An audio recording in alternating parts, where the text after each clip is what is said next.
Acabou? Bom, não tem problema, eu tenho uma cola aqui.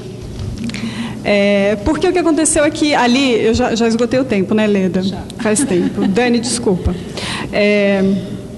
O que acontece é o seguinte: tinha ali uma experiência de mediação com aquele trabalho do Raul, que está lá na Praça Tiradentes, onde um grupo de jovens é provocado pelo Gilson, um dos mediadores, que ele pergunta assim: vocês conhecem arte contemporânea?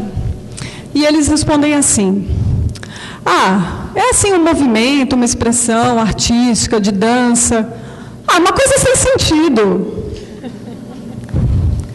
Aí o Gilson olhou para eles e falou assim: é isso que a gente vai discutir hoje aqui, é isso que a gente vai tentar transformar, né? Será que é sem sentido ou será que a gente não está conseguindo criar sentidos? Né? Ele mudou o lugar da pergunta. E aí ele chamou a observação do grupo para as estruturas do Raul Mourão, e ele foi lá e deu um toquezinho para que se balançassem, né? Tem partes dessa estrutura que balançam.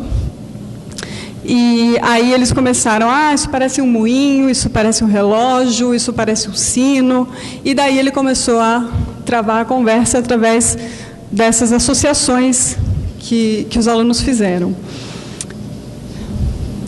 O que eu vou resumir para já encerrar. Se a gente pudesse voltar naquele último slide, que eu proponho deixar algumas perguntas para vocês, para nós. Mas antes disso, dizer que eu volto a alguns conceitos já discutidos ontem. Um deles é a ideia de jogo, que o Gadamer traz, desse espaço de jogo que a obra de arte deixa para o espectador, dessa identidade que está lá, que é da voz do artista, das vozes que compõem o artista, mas que a obra deixa um espaço de movimento, de jogo para o espectador. E é ali que é possível criar sentido. Uma das curadoras do Travessias, a Daniela Labra, na conversa com ela disse o seguinte: a gente está no século XXI, não precisa mais passar por todas as teorias, cada um constrói o sentido a partir de si, da sua própria experiência. E é uma voz que ficou, é uma fala que ficou ressoando enquanto a gente trabalhou nessa exposição. Bom, as perguntas que eu deixo. Que outro dia surgiu essa pergunta e eu fiquei incomodada. A mediação existe porque existe um conflito, uma diferença? Só um parênteses. Às vezes parece que eu fico defendendo a mediação, a ação dialogal. Claro, eu acredito muito nisso, eu gosto muito disso, pesquiso, vivo isso intensamente. Eu acho que é possível ter esse movimento de jogo sozinha, quando eu entro numa exposição. Mas eu acho também que, como diz o Deleuze, o aprendizado, ele perpassa por você em colocar o seu corpo em relação com as coisas, com o meio, com o universo. E que nesse entrar em relação, existe uma mediação, ou como Vygotsky já trabalhou isso intensamente. Nós estamos sempre mediados por coisas, por pessoas, por objetos, por situações, por acontecimentos. Então, me parece que, nesse momento das minhas pesquisas, dos meus estudos, eu estou passando por esse trecho, digamos, eu estou nesse passo do caminho, de pensar esse aprender a habitar o universo. Então, eu contrapus com essa, a mediação existe porque a arte, ela convoca esse espaço do diálogo, ela convoca esse espaço de experimentação. E ainda como final disso tudo, porque eu acho que é uma questão que está completamente provocando essa outra pergunta, que é: qual é o acesso que as pessoas têm à arte? né? Acesso no sentido de informação. Essa informação não chega para todo mundo da mesma maneira. Como é que cada um de nós escolhe o que a gente vai ver? Isso também é mediação. Existem camadas de mediação que antecedem a mediação que acontece dentro dos espaços de exposição.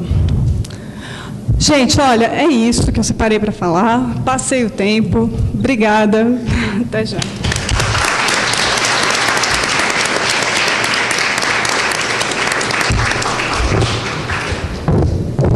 Bom, gente, dando aqui prosseguimento, obrigada, Janes. Eu acho que foi realmente, tem um monte de perguntas, gostaria muito de poder ficar desse debate, porque eu acho que as suas perguntas, com certeza, eu acho que devem estar na cabeça de muita gente, né?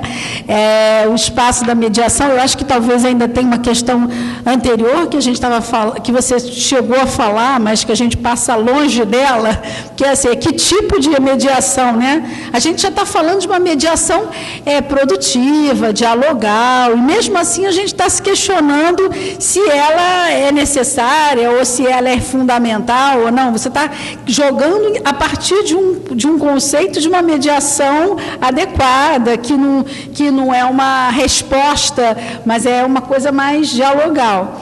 Mas a gente sabe que o que a gente ainda vê, né, em muitos espaços é uma mediação ainda muito diferente disso que você apresentou aqui, como o tipo de mediação que você faz, mas, de qualquer forma, eu acho que é uma questão, porque trabalhar nesse meio entre arte e educação, a gente tem sempre que estar se perguntando de que forma a gente está o tempo todo tutoriando o olhar. Então, esse cuidado, né, esse olhar que a gente precisa ter, eu acho que é fundamental a ampliação de repertório. Eu acho que quando você traz para o menino que ele pode interferir sim, que você cita um artista e mostra o trabalho de um artista que já fez isso aí amplia repertório, acervo. Eu acho que é papel do mediador, do educador, do artista fazer isso sim. Eu acho que é para isso que eles têm esses espaços formais, esses espaços educativos e centros culturais, que eles possam vir para fazer esse tipo de coisa. Agora, ainda assim, tem essa pergunta, né? A gente tem que estar sempre cuidando para que a gente o tempo todo não esteja tutoriando esse olhar, né? Eu acho que passa por aí um pouquinho.